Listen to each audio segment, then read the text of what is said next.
Good morning, everyone, or good afternoon. This is Heather Mansfield, founder of Nonprofit Tech for Good. Thank you so much for signing up for today's webinar, 5 Powerful Strategies for Your 2021 Annual Fundraising Plan. I've seen the deck. The slides are excellent, full of a lot of useful, practical, actionable information. I did want to let you know that the webinar is being recorded, and you will be sent a link to the recording within the next 24 hours.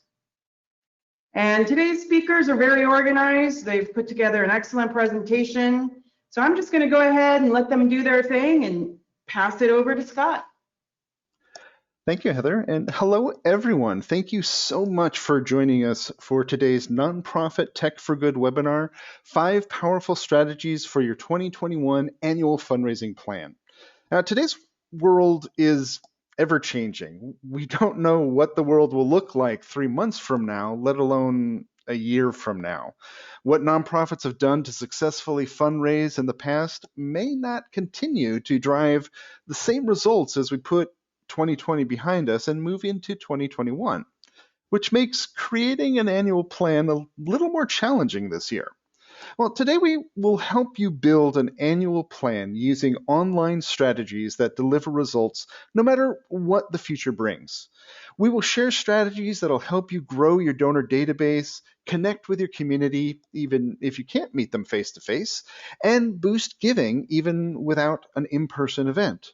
Now, today we have a fundraising expert who will show you just how it's done. So your annual plan includes proven online strategies and tools, and how to implement them to grow your donor database and revenue. We also have an email marketing specialist who will discuss expert email messaging methods for growing your donor lists, improving deliverability, and more. Now, before we get started, please know we welcome your participation in today's webinar and are here to answer your questions. So be sure to submit them in the questions box on your GoToWebinar control panel. We have fundraising experts behind the scenes to answer questions during the webinar, and at the end we'll hold an open Q&A session with our presenters for additional questions. We hope you enjoyed today's presentation, and as a quick reminder, we will be sending out the recording and the slides to all our registrants afterwards.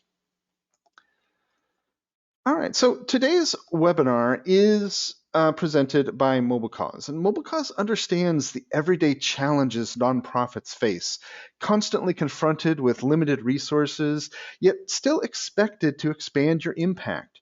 You shouldn't have to face these challenges alone, and that's why MobileCause offers more than comprehensive fundraising software.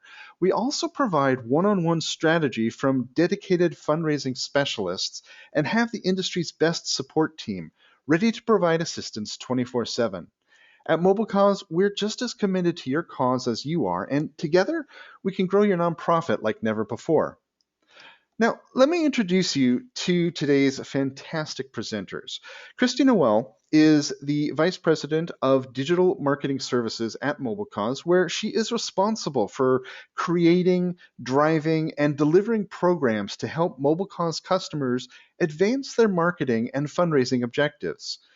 Christy is the former board chair of Girls on the Run of Los Angeles County and marketing director and dog foster for Noah's Bark Dog Rescue.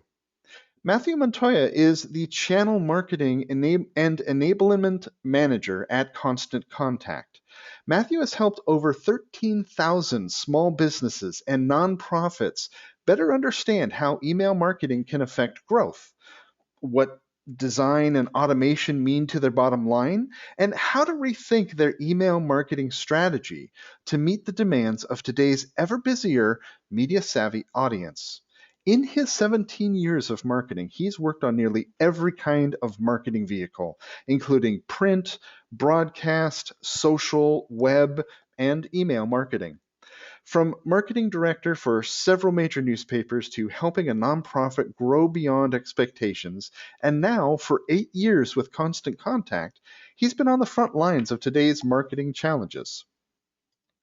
Now, I'm Scott Couchman. I'm the training manager here at MobileCause, and our agenda today is full of expert strategies, insider insights, and useful takeaways for your 2021 annual plan.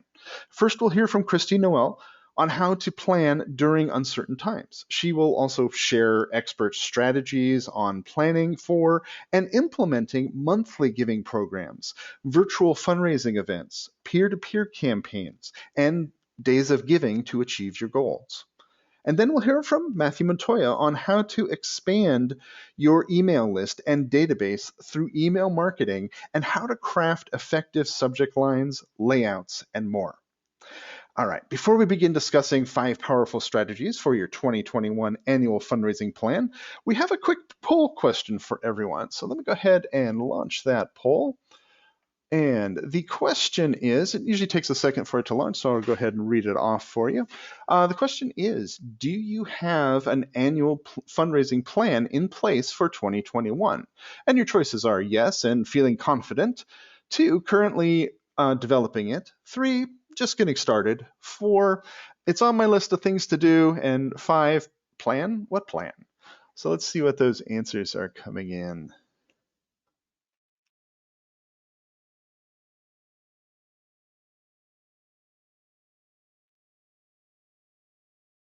All right, getting some good responses. So let's see if we can get a few more of you in there.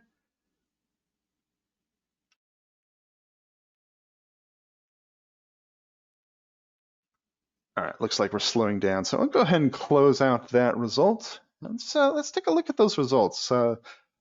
See what we have here. So yeah, interesting mix. I love the plan, what plan, and just feeling confident. The ends here, but with that.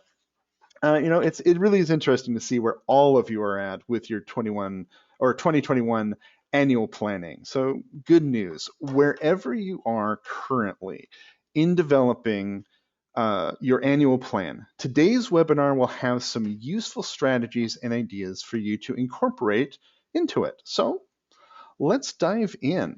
So let's join me in welcoming Christy Noel to start us off by sharing 4 important strategies for an effective annual plan. Over to you, Christy. Great. Thank you, Scott. And hello, everyone. Thanks for being here. And I was very interested as well in seeing the results. So it looks like a majority of you are in the planning process or thinking about it or needing to get a little jump start. So we're excited to share some strategies that I think will really help you out in putting that plan together. Before we dive into those strategies, let's take a little step back and talk about where we are today. And as Scott mentioned, the world is ever changing. It's really hard to know what the world's going to look like in 6 or 9 months from now. Will we be able to have events? Will we still be socially distancing? So our recommendation is to put together a plan that prepares for how we know the world today, and then be able to pivot into more in-person events if we're able to do those. And even if we can do in-person events, they might not be what you're typically used to. They might not be a 500-person gala. People might not be comfortable doing that, at least maybe in the spring. So you might just be, looking to be flexible and how you can incorporate more virtual events, more online giving, and then kind of look at those in-person events, run walks, golf tournaments, and some of those things maybe as more, bonus events that you can layer in on top of it. The good news is, as we are seeing revenue up, even during the pandemic, online giving is up 26% year over year. Mobile cause, we're seeing that even significantly higher. So people are giving. So it's just finding new ways to bring that revenue into your organization that you may not have done in the past. So strategy number 1 is looking at monthly giving programs. And I know a lot of you have some element of monthly giving programs, but it might not be a real targeted strategy. And 2021 might be the time to incorporate a real effort into your monthly giving programs. You would likely know that recurring donors give over twice as much on an annual basis as those one-time gifts. So it might feel really good to get that nice big one-time gift, but if you look at what a recurring donor gives you at the end of the year, you'll ultimately end up with more money. So how do you do that? There's 2 ways you can approach it. You can try to encourage a monthly gift or any type of recurring gift at the time of a first-time donation, or have a targeted campaign to existing donors to upgrade them into a monthly program. So we'll talk a little bit about those, both those strategies. So on your giving form, you want to have the option to have a monthly, a weekly, a quarterly, an annual gift, as well as just a one-time. But just make it real easy for the donor at that moment of giving to select a recurring gift. You can also use a prompt that if the donor selects a one-time gift, that will ask them if they'd like to make it a monthly gift.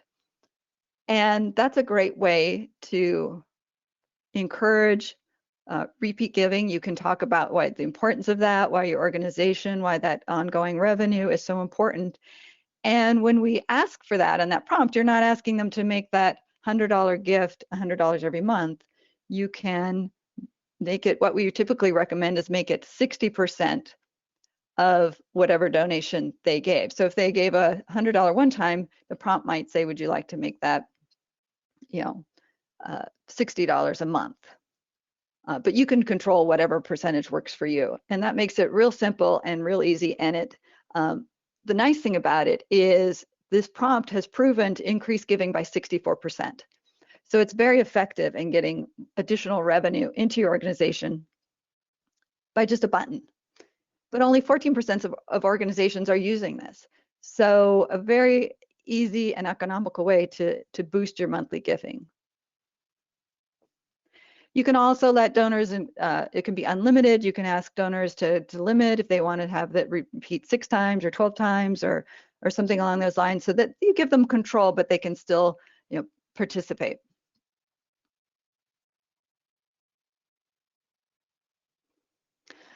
Another strategy with a monthly giving program is to make sure that you include language on the giving page of why it's so important. So you can have on your giving page the impact of monthly giving, why it's important to your organization. You can show impact metrics. So what's the difference of how a $10 gift a month will be used versus 50, 75, 100, so that they can, those impact metrics are so powerful in having people give a gift amount based upon what they know that the gift will do. And then the ability to choose. So it can be all on the giving page to make it really effective and powerful for a giving program. And again, this can be used for a new donor or an existing donor, or just your general giving page. You could have a campaign that, instead of focusing on the amount raised, is trying to increase your number of monthly donors. So instead of sharing a total amount for what you're trying to raise, your goal might be 100 monthly donors, and that's the only thing you track. And it's not about how much they give. Somebody could give $5 a month. They could give more than that. But your goal is just to reach a certain number of monthly donors, and that's a great way to get a lot more into your organization. And again, even if it's $5 a month, that's going to add up over time, probably be higher than a one-time donation. And it's a lot. It's unique, it's different, it can be fun. You could create a membership program, and which essentially becomes some type of recurring giving, whether it's quarterly or annually or monthly, but set it up so that their monthly donation gives them some types of benefits. Maybe they get a special newsletter, they might get some discounts, they might get admission to some of your events or webinars or anything like that. And so you can have some fun with that, put together some different levels if you want to, maybe just make it simple to get started, but create this membership program and put it out there. Also, don't forget to cultivate your existing donors to become recurring donations. So if it doesn't happen at the time of their first donation or a subsequent donation, you could have a program that goes after your existing donors and try to upgrade them into a recurring program.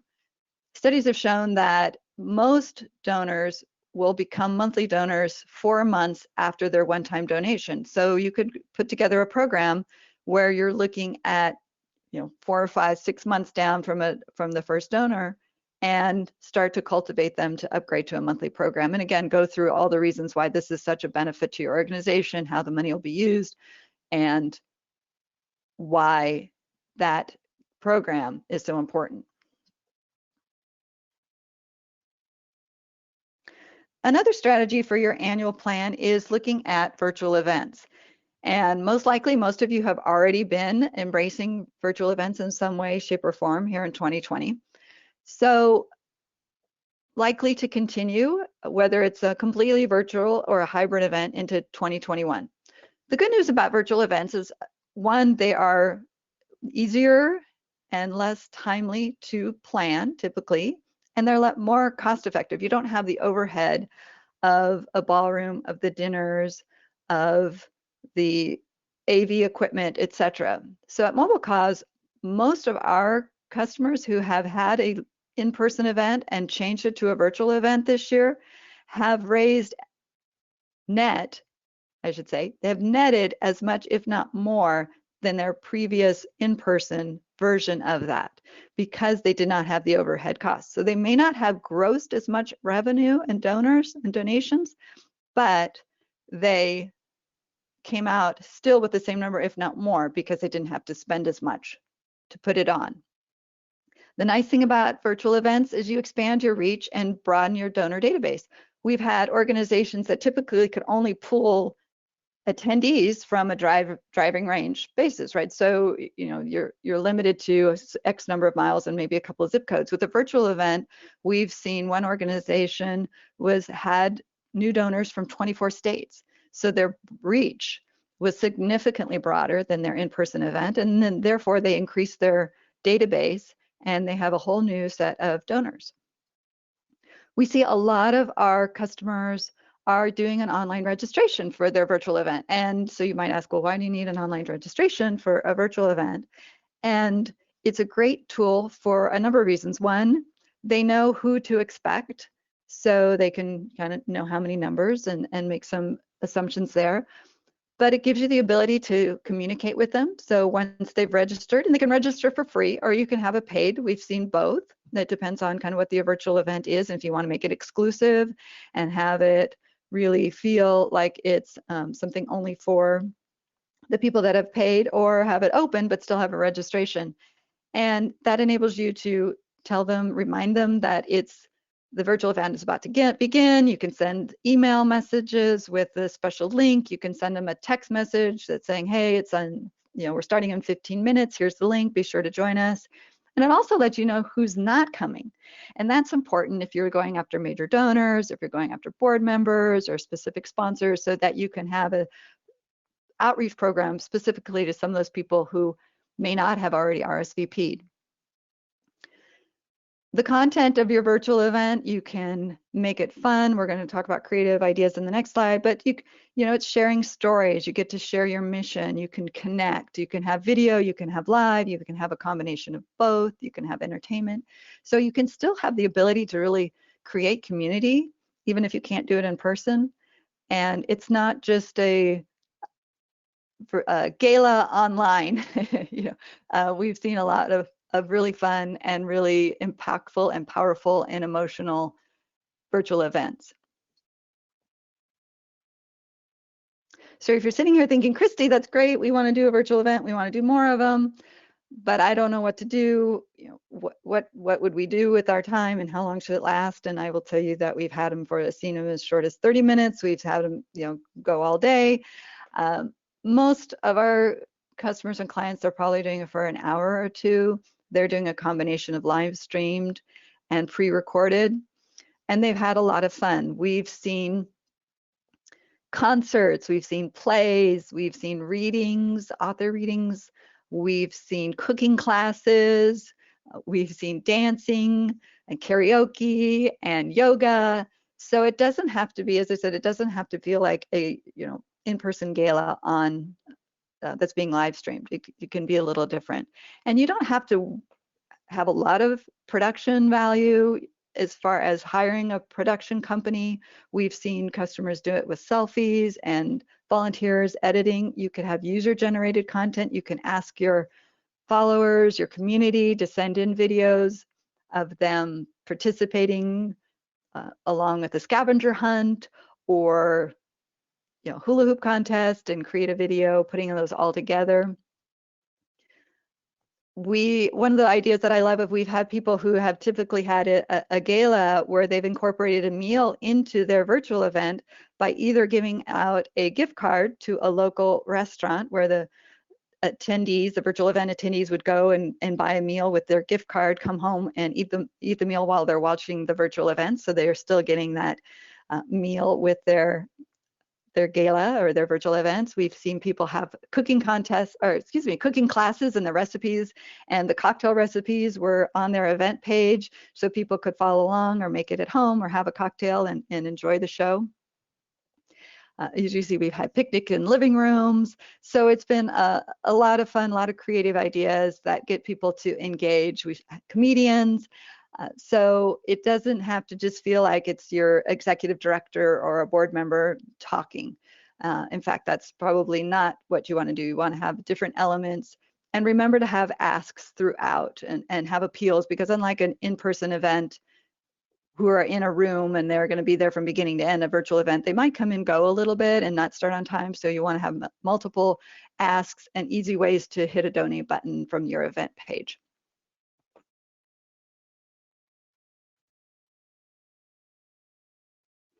Strategy number 3 is using peer-to-peer fundraising programs, and you've probably likely included those in the past, but I'm hopefully going to give you some new ideas to incorporate them into 2021, because they don't have to just be tied to an event, and they don't have to be just athletic.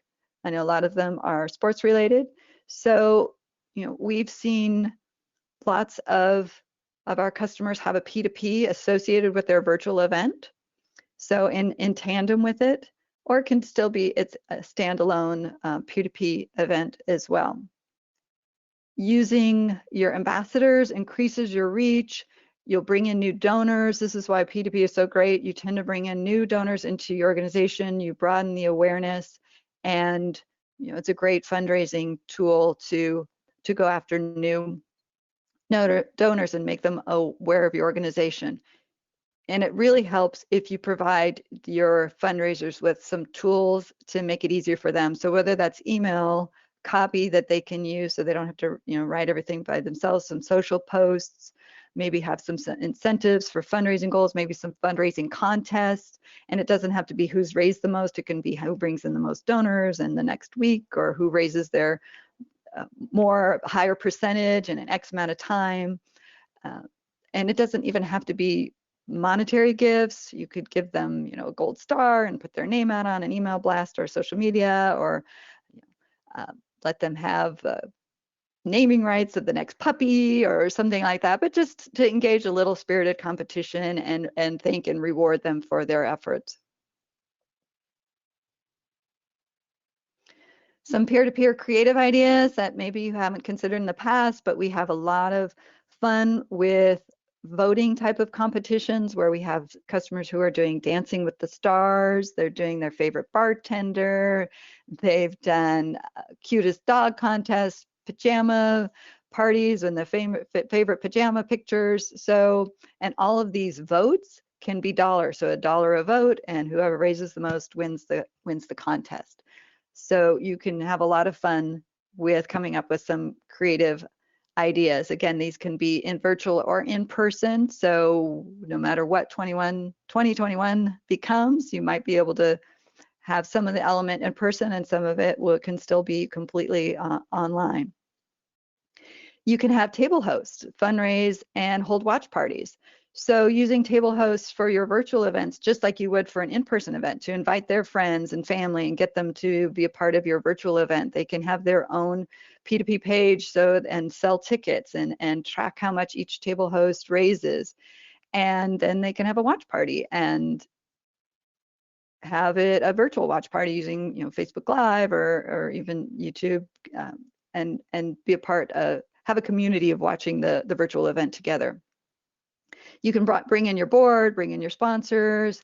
And one of the things that we like to see is when you have guests submit their entries. So have people submit their favorite PJ pictures or their favorite dog pictures or their artwork or drawings, and maybe it's who's got the best artwork or something along those lines. So it doesn't have to fall on you to come up with 100% of the content. You can engage your community, and that's even a better way to connect with them. And all of these ideas, if we get to the point in 2021 where we're having in-person events, you can use all of these virtual events as well. So you might still have a 200-person gala, 500-person gala, but you might want to continue to have the virtual components for the people who can't be there, who can't get there, who maybe are not able to get out. And so you still have that lovely hybrid of in-person and virtual to continue to fundraise and broaden your database. And then strategy number 4 is a day of giving. And we all know what Giving Tuesday is a day of giving, Giving Tuesday Now is a day of giving, but having your own dedicated day of giving. And I love these because the competition for dollars and eyeballs on your own day of giving is far less than if it's a broadly supported nonprofit day of giving. So that can be a 24-hour period of time, it can be a week, and it's your day. You promote it, you get people fired up, all about you. You can start your promotion early and do all sorts of different outreach and promotion of it. You can have it tied to a date that's unique to your organization. Maybe it's your founder date, maybe it's National Puppy Day if you're a dog rescue, or some other, or you can just pick a random day and that in the spring or the summer that works well. You don't have other events going on. You'll want to, as I said, start early. You can start by sending save the date cards and emails and blasts. You'll want to share your goals, and that might not necessarily be the amount raised. You, again, might want to have the number of donors or the number of new donors or how many people are engaged with your organization, or maybe there's a combination of all of these. So it doesn't have to just be focused on amount raised. Maybe you have no idea how much you're going to raise and you don't want to put that number out there. So you can just focus on how many people participate and track that and get excited about those results. And then obviously you want to continue to share the results, give updates. How's the money going to be used? How are you doing? Give if it's a 24-hour period, if it's a week, remind them that your day of giving is coming to an end. There's a last chance to participate, and then do your continued follow-up, your thanking, your cultivation, and let people know whether they supported you, whether they shared your social media posts, or they gave, how important that was in your success and taking your programs forward.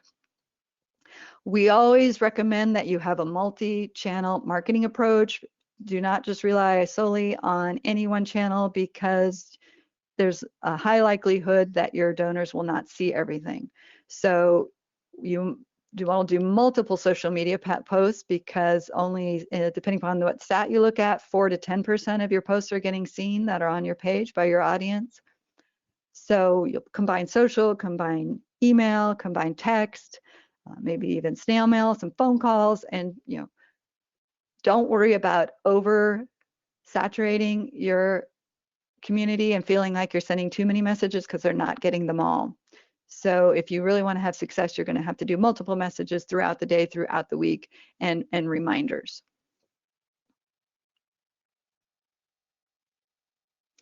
And those are the first 4 strategies of your annual planning, and I'm going to send it back to Scott for the last one. Thank you, Christy, for your proven online programs that drive results. Now, as a quick reminder, if any of you have any questions, you can submit them into the question box on your control panel as we go along. And now let's hear from Matthew Montoya on how nonprofits can use their email programs to increase their donor database and ultimately their fundraising. Matthew. Well, hey, Scott, thank you so much. That was really great information, Christine. Thank you so much. So a little bit about me before I get in. As Scott said at the top with my bio, I did work for a nonprofit for about 4 years, and I have a special place in my heart for nonprofits. I've lived the life. I was one member of a staff of 2, and email marketing was certainly the biggest element that we utilize to grow our donations and interactions, just period, with our subscribers and our constituents.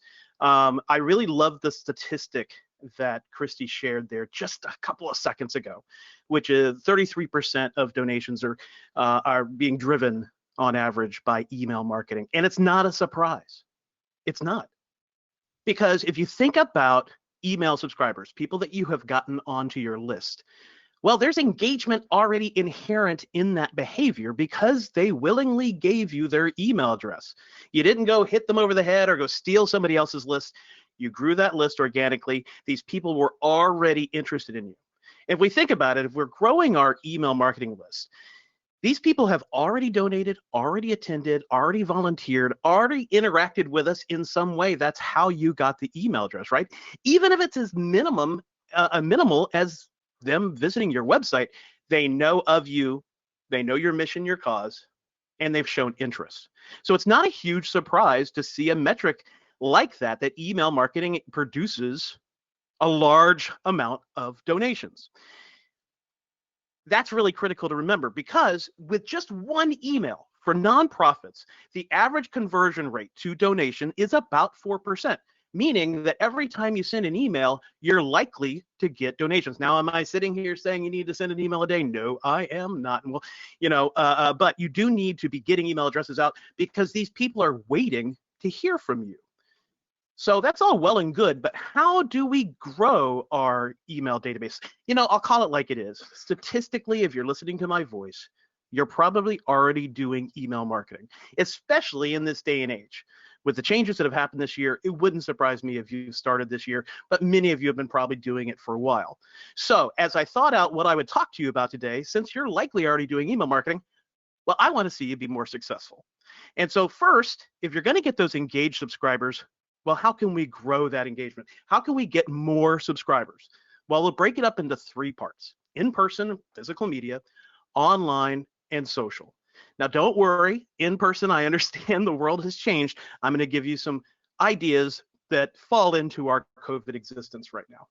So in person, physical media, certainly any interaction you have with somebody that's not on your database, right? If it's a phone call into your office, you want to try to capture that email address. Why? Because they're engaging with you at that point. If they're engaging with you on the phone, meaning that they're calling you or you're calling them, if you're talking to them, that's engagement. Odds are they're going to be engaging down the road. Again, they've already shown interest. Certainly when you're helping someone out in the field, right? So if your organization still does things out in the field, helping people, try to have a way to get email addresses. And certainly, as Christy said earlier, with the proliferation of virtual events, she even touched on it. One reason to have a virtual event is to collect contact information. Again, think about it. If you have a virtual event and people are signing up to attend said virtual event, they're showing interest. If they're showing interest, if they're showing engagement at that point, they're likely to show engagement the next time you send an email. So what are some ways you can grow your list at these events and through these interactions? Well, Constant Contact has a fantastic feature, and I'd be willing to bet statistically, many of you are probably Constant Contact users. We have a feature called Text to Join that costs no extra, and what it allows you to do is have people text to join your list. So the example you see here with Furry Friends Adoption, if someone, and that's fake, so don't do it right now. If you were to text Pulse to 22828, you would get a text back saying, please reply with your email address. Reply with your email address, that's instantly inserted into Constant Contact for you, with no one at the office or on staff having to lift a finger. You can use that on physical media, like you see here in the sign, printers, flyers, handouts, anything anybody interacts with. It doesn't have to be in person. Make sure you have things like Text to Join on anything anyone sees. Now, also, if you're a Constant Contact user for free, in the Apple Store and in the Google Play Store, we have a free list growth app. And what this will do is allow either your staff or back or in the future when we get to live events, you can have people actually sign up using a tablet so that there are no grammatical errors, no spelling errors, and it instantly syncs up with Constant Contact. Online. Now, this is the big one, right? This is where you're probably going to see your biggest amount of growth outside of virtual events. And whenever I share this in person and I can hear your voices and I bring up pop-ups, there's usually a groan. Here's the thing, they work. Pop-ups can increase signups as much as 150%. Why? Well, it's in your face, right? But the problem is that a lot of people ask for the wrong thing on the pop-up. If this was an in-person event and I could see you, I'd say, hey, how many of you, by raising your hand, love to join mailing lists? Usually there's an oddball that will raise their hand, but most of you probably don't. Don't ask people to join your list. That's my big tip when it comes to online. Join our mailing list. Well, that's not very exciting. Give them a reason to join your list. So the example I have here, sign up to receive a free adoption guide. This nonprofit is giving something to get that email address. Now, I'm not talking about bait and switch. Give them useful information, guides, white papers, things that would be valuable to a member of your constituency. That's what you offer. It doesn't have to be something physical like a prize. But by giving them something, you're more likely to get those email addresses. Now, other places you can sign up for get people to sign up for your email address, and one that a lot of nonprofits don't think about. In your email signature. Now, what I'm talking about there is not bulk email like Constant Contact. I'm talking about Gmail, Outlook, those tools you use to do one-to-one email communication. At the bottom, have a link that goes to your website sign-up form where people can join your list. And certainly any interaction you have with someone online that requires them to interact with you, make sure you get that email address. On social media. Firstly, use your social in concert with email marketing. You want to have all the campaigns flow in and out of as many platforms as you can access. Social media is certainly a valuable one to do that. One thing you can do is through social media, encourage people to join your list by giving them just a little bit of information, and then say you can get even more information by joining our mailing list and sharing a link in your social media where they can do that. If you drive campaigns across different platforms, you're more likely to get engagement across different platforms, and you can even flip that over. I've often done email campaigns where people can read a little bit of my tips, my advice, my news, but they have to click a link to read the rest. Now, we're going to talk about the importance of that click in just a second, but I could link them to go back to social media, so I'm increasing my social media following. And the last tip is, if you do use Constant Contact, use the social share feature. What that'll allow you to do is share your email on your social platform with a push of a button. You've already put this work into building a campaign. Why not share it on social media? The other value there is you are now showing people the kind of content they can expect to see through your email campaigns. That's all well and good, all right? So we're growing our list, but how are we going to effectively reach these people to get them to interact with our emails and ideally donate? Well, my first tip, always use images. You want to use images because they're extremely engaging and there's a big benefit for you. Now, a couple of tips around using images. Make sure if you're going to use the logo, make sure you use it that's up at the top where people can see it and identify your brand. You want to make sure you link any image you use in your email. And that's the big reason you want to use images, is because images have the highest click-through rate of any kind of call to action, meaning more people click on an image, especially than a little blue hyperlink. Make sure it has the same destination. So, if in this example from Masters University, I would link that Giving Tuesday image to the same place as my Donate Now button. That way, no matter how they interact with my email, they're more likely to get to the place that I want to go. Now, you're going to hear me beat this drum quite a bit. Limit yourself to no more than 3 images. Emails that have 4, 5, 6, 7 images, you're overwhelming the subscriber. Now, I tend to get on soapboxes when I talk to nonprofits because I'm so passionate about you, because I used to be one of you. And if there's one thing I really want to stress, is you want to simplify your emails as much as possible. I'm not saying anyone here individually is putting out emails that are too long and complex, but many nonprofits do. They put everything in the kitchen sink into their email, and if you give people too many options, they're going to choose no option, and we don't want to do that. Now, another thing I see a lot in nonprofits is they'll tend to make sometimes an email 100% image, meaning that somebody drafts up a beautiful looking flyer or handout, that email becomes that flyer and handout. The entire email is an image. You don't want to do that because of spam filters. Spam filters are on the lookout for any email that contains 100% image. In fact, the ratio is you need at least 10% text to get an email through.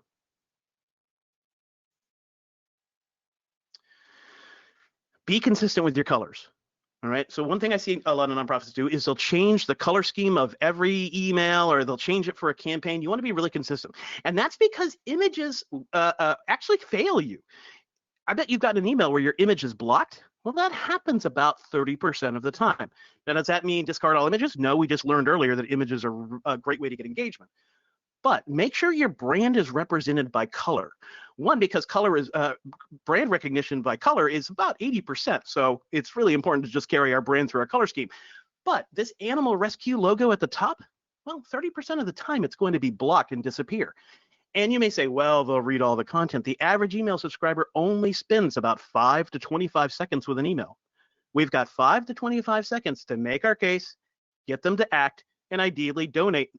So if we make sure we get them to understand who the email is coming from and into the email and engaging as quickly as possible, we're increasing the chance we're going to get a donation. Make sure your email is mobile ready. Now, ideally, you're using a tool like Constant Contact through Mobile Cause that is mobile responsive. But if you're not, make sure the tool you're using is mobile responsive. If the email doesn't look good on mobile, then 80% are just going to flat out delete it, and 30% will unsubscribe. But it's not enough just to have an email be mobile responsive, meaning that it's going to redesign itself for the device that it's being read on. You need to consider mobile design too. And that falls back into me talking about limiting your image choices. Giving people less means your email is shorter and less complex. And that's really important when you consider that on average, over 50% of a typical nonprofit audience is opening their email on a mobile device. Here's my soapbox again, but now it comes around content. So you want to make sure you keep your content as succinct as possible, particularly text content. We want to have our email be no more than about 20 lines of text. That's about a couple of sentences per article if you have multiple articles. What happens is when you have too much content, particularly text, because text is very visually absorbing, it means that the brain is looking into the email and it's trying to make sense of the content. And text can be really overwhelming in a limited amount of time. And we've already established people spend a limited amount of time in an email. So we want to keep our text as succinct as possible. Your goal is to drive them somewhere else. The line I always use is email marketing is not the advertisement. It's not the destination, it's the billboard for the destination. We want to get them into the email and out to somewhere else, ideally a donation page, as quickly as possible. So by limiting our content and limiting our images, we're more likely to get people to go where we want. And that also includes calls to action. You don't want any more than about 3 calls to action. If you give people too many things to do, ultimately, they're going to decide to do none of them.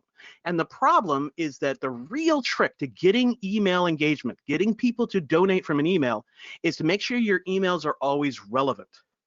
Well, if we give people too much overwhelming content, what we're teaching them is that our emails aren't useful. Our emails aren't relevant. And the reality is most people don't unsubscribe to a nonprofit newsletter or email. Most just tune it out. And that's because at some point they were taught that the emails are relevant. And most often in nonprofits, that's because the email is too complex.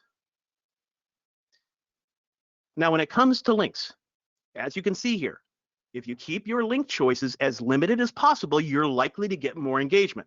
So if I'm doing a big campaign and my whole point and purpose of that campaign is to get donations, then I'm going to have 1 call to action. That's what I really want them to do. If you give them too many choices, they ultimately choose nothing. Now you may say, well, Matt, what's all this business about clicks? They read my email. Well, most nonprofits I talk to will come up to me when I did stuff pre-COVID in person. They say, Matt, can you look at my open rate? I'm really curious on how I'm doing with other, compared to other nonprofits. Well, the average nonprofit open rate's about 20%. And what I have to consult them with is that open rate is not the end all metric that you need to be concerned with. And here's the reason why. The open rate doesn't prove that they actually read the content. They may have opened the email and immediately closed it. That counts as an open. Similarly, a tool like Outlook, Gmail, that has preview, well, that counts as an open, even though they may have not read one word of it. But what open rate is really good at is telling you your subject line worked well and which subject line worked well. If you see a drastic or even decent increase in your open rates, you can imagine it was probably because of your subject line. And a couple of high-level tips around subject lines: try to turn your subject lines into questions. It's a very powerful way to get opens, because the only way a question can be answered in an email subject line is to open the email. Try to use the words you, are, your, and as many subject lines as possible. When you include the words you or your, you're now putting the ownership of the subject line and the mission that you're sharing in the subject line upon the subscriber. Now they're thinking about the impact in their lives. Utilizing a tool like Constant Contact, you can personalize the subject line to say somebody's name. And my last tip is one of the most powerful. Try to use numbers in your subject line. 3 tips, 5 ways, 9 ideas. Numbers are proven to get more opens because now you're telling people the email itself is succinct right there in the subject line. You're telling them, I know you don't want to spend too much time in my email. Here's 3 things you want. The end all be all metric is clicks. Clicks prove they got the email, proves they read the email, and tells you specifically what they found of value. And as you continue through your email campaigns, learning what they like and what motivates them to take action helps you make better decisions in the future. The average nonprofit click-through rate's about 7%, but you want to be really strategic with those clicks, because ultimately, while people in my world in email marketing, certainly email marketing is a fantastic way to grow donations and entertain and educate your audience. But really, the big reason to use a tool like Constant Contact is because we tell you who clicks on what, and you get to refine your marketing based on that. 2 more quick tips. Make sure if you're using Constant Contact, or if maybe the tool you're using has a feature like this, certainly Constant Contact does, make sure you select to resend to non-openers. As the name suggests, in Constant Contact, when you select resend to non-openers when you send your email, after a given set of time, you can do between 3 and 7 days, the email will automatically resend to anybody that didn't open it. The reality is, hey, you all have inboxes. You can't read every email that you get. Well, no, your subscribers, your donors, your volunteers, your constituency are just like that. They just may not have seen the email, so this gives you a chance to get the email in front of them again. It can increase open rate up to 40%. Now, some of you may say, well, what about event emails, man? I've got an event coming up next week. Well, then perhaps you don't use this tool because you may be sending the email at the cusp of your event or even post-event. You don't want to do that. But the Constant Contact version of this will allow you to select days. So I could send it 3 days after sending it, 5 days after sending it, up to 7 days after sending it. And specific to those Constant Contact users, I can't say what other tools offer. I work for Constant Contact, but for those that are Constant Contact users, or perhaps if you're not, maybe the tool you're using has a feature like this. Constant Contact has a tool that will allow you to see non-openers across time, meaning that it will collate all the non-openers across any time window that you want to look at. Let's say that I want to look at everybody who's never opened an email from me in the last 3 months. Odds are those people are pretty tuned out. They are obviously not paying attention to my email. So I may want to try a different kind of campaign. I may want to try reaching them through a different method. Ultimately, if I can't reach them in a different kind of email campaign, I can't reach them on the phone, well, there's probably something wrong. It could be that the contact information I have may not be valid anymore, or I just don't need to be tracking this contact anymore. They've gone cold and silent. The average non-open rate for nonprofits is about 7%. Utilizing non-openers, and it's one statistic a lot of nonprofits don't pay enough attention to, can greatly increase your donations because you might be able to engage people that weren't paying attention to you and get them back. So with that, we're going to throw it back to Scott, who will bring us on home for the Q&A. All right, thank you, Matthew, for sharing your knowledge with us today. And I know it's going to help a lot of people in planning for 2021.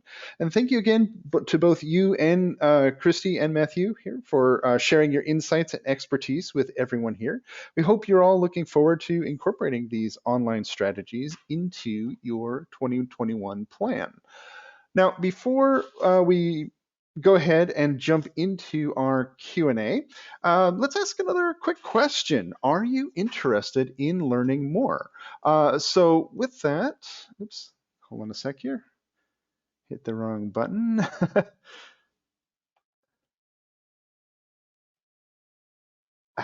Okay, so give me a sec here. Are you interested in learning more? Okay, now here we go, launching the poll. So the question is, are you interested in learning more? Would you like one-on-one consultation with MobileCause? Would you like to learn more about online fundraising with MobileCause? Or would you like to, would you like to learn more about email marketing with Constant Contact? So let's see those results coming in.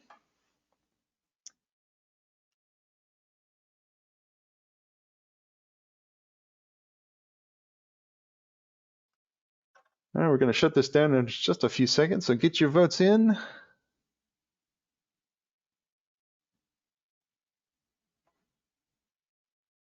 All right, looks like we've slowed down, so we'll go ahead and close that out. All right, so with that, we are into our Q&A session. So we're going to answer some very important questions you've sent us about fundraising strategies, virtual events, days of giving, email marketing. So again, please feel free to submit any other questions as we go along. All right, so our first question here, let's go with this one here for Matthew. Everyone already gets too many emails every day. How many emails should my organization send per month? Well, thanks for the question. That's a little bit of a loaded question, especially for a person in an email marketing company. But here's the thing. What people don't like about email, first of all, goes back to something I said earlier, which is relevancy. What people don't like is irrelevant emails, right? Now, some people call it marketing emails, and I think it's spam. It's irrelevant to you, right? If it was relevant to you, you'd read it and you pay attention and you'd act on it. So it really falls into making sure your emails as relevant as possible. And that falls into making sure that you do things that we didn't touch today, like segmentation, breaking your list up into smaller groups so that you're speaking directly to their passions, their interests, their behavior. It also comes into tracking the behavior and monitoring what people liked and using that for post-email segmentation. But you need an answer. So I'll give you an answer. What most nonprofits are obsessed with about when it comes to email sending is upside down. If I send too many emails, they're going to bolt. Well, not necessarily. You just need to make sure you focus on some of those best practices that I spoke of earlier. But in general, you want to make sure you're not sending any fewer than once a month. You want to send at least once a month. And I know that that's we have a lot of different organizations listening today. That's actually not out of the ordinary for some organizations that go dormant for several months. So you want to send at least once a month to keep the pump primed, because the number one reason people actually unsubscribe is because they don't remember your relevancy. They don't remember you. And so they just immediately knee-jerk and drag you to the spam folder, or they unsubscribe to you. So at least once a month to keep the pump primed. You don't want to, on average, you want to be sending at least 2 a month. You just need to make sure that that content is engaging. Now, for specific donation campaigns, for specific online events and things like that, generally you want to do it about once a week, leading up, starting at no less than about 3 weeks out. Missed my mute button there. Thank you, Matt. Okay, right, next question here is for Christy. So this one is, I'm hesitant to plan for a virtual event. What if I'm able to safely host an in-person event? Then what? Totally understand. And I would say that becomes a hybrid event. So with the MobileCause event page, you are able to have ticket sales, you're able to have donations, registration, you can live stream or have recording, and the progress bar of how much you're raising in the donors. So you can incorporate a virtual event and a live person. You can stream that in-person event on your virtual event if you're able to have that.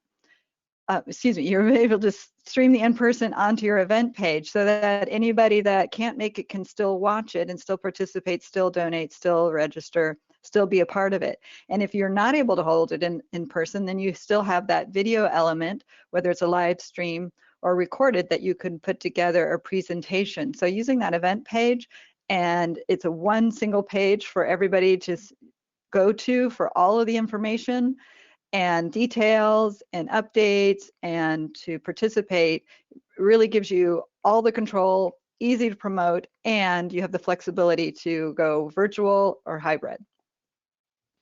All right, great. All right, next question is for Matthew from Aaron. Love your idea of providing something in exchange for having them joining our mailing list. Do you have other suggestions of what we could offer to potential email subscribers? Well, it's a little tricky for me. This would be something that'd be a little easier to do a one-on-one consult without knowing what you do, what your audience is.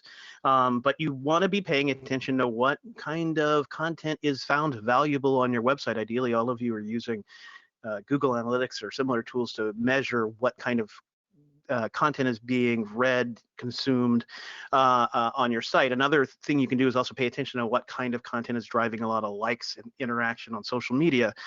That can give you an idea of what people find valuable. Now, I wouldn't just take that same content, throw it on my website with a pop-up and say, here's the same thing you could have gotten for nothing on social media. No, but if you can develop similar kinds of content and offer that as a reward for people subscribing, well, you're probably already at an advantage because you know this kind of stuff is found valuable. Dependent on the kind of organization you are, you might also, in that example that I shared from the Humane Society, if somebody is visiting the Humane Society, odds are they're probably very interested in getting a pet. And so something like the adoption guide is actually really useful to somebody that's, for lack of a better word, in market for a new pet. So also kind of think about the journey that somebody might take with you. What kind of content can I reward them with that's going to take them to the next step in the journey? Those are just a couple of examples without knowing your specific organization. All right, thank you so much. Next one here for Christy. Would you do a day of giving in addition to Giving Tuesday, or recommending doing one instead of Giving Tuesday? Get that question a lot, and I always recommend that you do a day of giving and put your focus and your effort behind that. I do recommend that you participate in Giving Tuesday because it's a international day of giving, and other nonprofits will be participating. So there is some attention, you'll get some donations, but I would not put all my time and effort behind that. Get your donation form ready and your links, do some social media, announce it in email, but put your real effort behind a day of giving. Have your dedicated event page, your dedicated landing page, and really put your effort there. All right, thank you. Question for Matthew. I find Constant Contact's link report is very helpful. I'm seeing that people click links near the top of the email. Is this typical of people opening and reading emails? Absolutely. In fact, that was a best practice we just didn't have time to cover today. Firstly, Cecilia, that's a great observation. So Constant Contact, just anybody that doesn't know, has a report that's called the heat map, and it will show you visually what people found the most attractive. With a pink circle, it'll show you, the more engagement you got, the larger the circle. What you'll find when you look at a map like that is that generally calls to action at the top of the page are going to be the most interacted with. In fact, we have a term for it in email marketing. It's called above the scroll. The most important thing that you are sharing in your email, you need to strive to have high up before anybody has to scroll, particularly on a mobile device. The minute they scroll, you're starting to lose their attention. So one issue I do see in the nonprofit sector is that a lot of times they'll have a big hero banner image that's taking up half or at least a quarter of the email, pushing their call to action down. But it doesn't surprise me, Selena, you're seeing the most engagement above that scroll line because that's where the most engagement typically happens. All right, good. And for Christy, I have a question here. We hosted a week of virtual events last week that had an okay turnout, but not great. and not anywhere close at all to what we make during our normal in-person fundraiser. If we wanted to try a virtual event again, how long should we wait? Well, I'm sorry you didn't make as much, but we still have a lot of opportunity to continue to host these. We've had organizations that have hosted them every other month because they've had a concert series. So it kind of depends on what the event was. And I would say maybe try something different this time. I don't know if you had a registration. I would implement that so that you know who you're targeting, so you make sure that they attend and that you remind them of the activities. You might even put the activities on your event page so people can see what's going to be happening. That takes a little effort, so you might want have a week, a month maybe, or two, but I wouldn't wait again for a year. You have this opportunity with virtual events. You can host them more repeatedly and do different things so that you can have some fun and continue to engage your community. All right. And with that, we have come to the conclusion of our Q&A. Now, before we leave, if you're interested in discovering how MobileCause can help maximize your fundraising efforts, please fill out our post-webinar survey. Thank you again for attending today, and best of luck in your annual planning.